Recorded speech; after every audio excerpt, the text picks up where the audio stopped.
Hello everyone, welcome to my channel Periyogyan, a practical guide to MDS Periodontology exams. My channel will be a compilation of questions and answers and references from the current literature. This channel will benefit the postgraduates of periodontology with learning made easy. Each video will focus on one question that is commonly asked in the practical examination. This video will focus on what is critical probing depth. So going on to critical probing depth, Linde et al. In 1982 defined critical probing depth as the pocket depth below which clinical attachment loss would occur as a result of the treatment procedures performed. The critical probing depth for non-surgical periodontal therapy, that is scaling and root planing, is 2.9 plus or minus 0.3 millimeters, which means non-surgical periodontal therapy should not be performed in a pocket that is less than 2.9 millimeters, which will result in clinical attachment loss.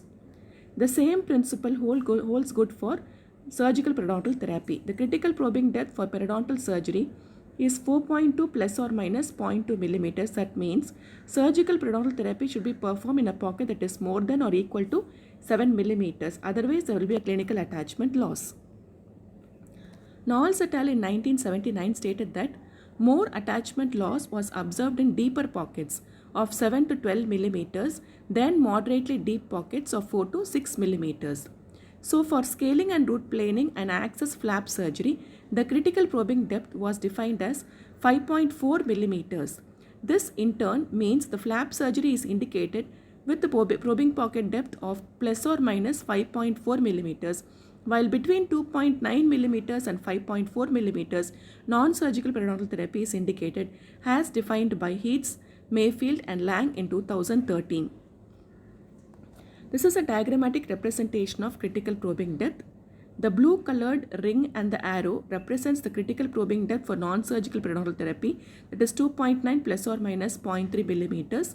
The green colored ring and the arrow represents the critical probing depth for surgical periodontal therapy, that is 4.2 plus or minus 0.2 millimeters. And the red colored ring with an arrow represents the average of the two, which is the critical probing depth, that is 5.4 millimeters. So while answering this question, we have to talk about the classical studies also. There are many classical studies mentioned. So the first one is given by Michigan, that is Ramford and co-workers in 1968. They proposed this Michigan studies. So in this Michigan studies, they stated that teeth with a shallow probing depth tend to lose a small amount of attachment due to treatment, while teeth with the deep probing depth showed greatest attachment gain and probing depth reduction.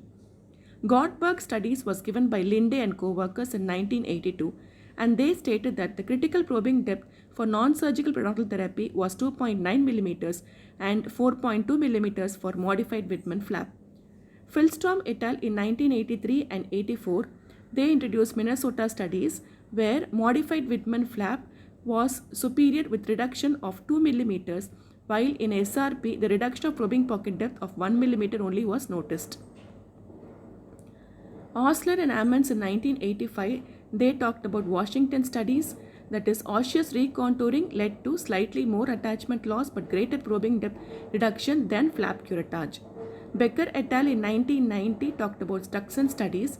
Deeper sites showed dramatic resolution of pockets and greater attachment gain with the surgical procedures, resulting in greater probing depth reduction in sites of 7 millimeters. Caldwell et al. In 1996 talked about Nebraska studies. The recurrence rate was greatest for sites treated with scaling and root planing, which was similar to modified Whitman flap, and the least for the sites that received osseous surgery. So that is all about your critical probing depth. These are the references mentioned. We have to, that is the first reference is from Journal of Clinical Periodontology in 1982, and the next two references are taken from Perio 2000 in 2013 and 19.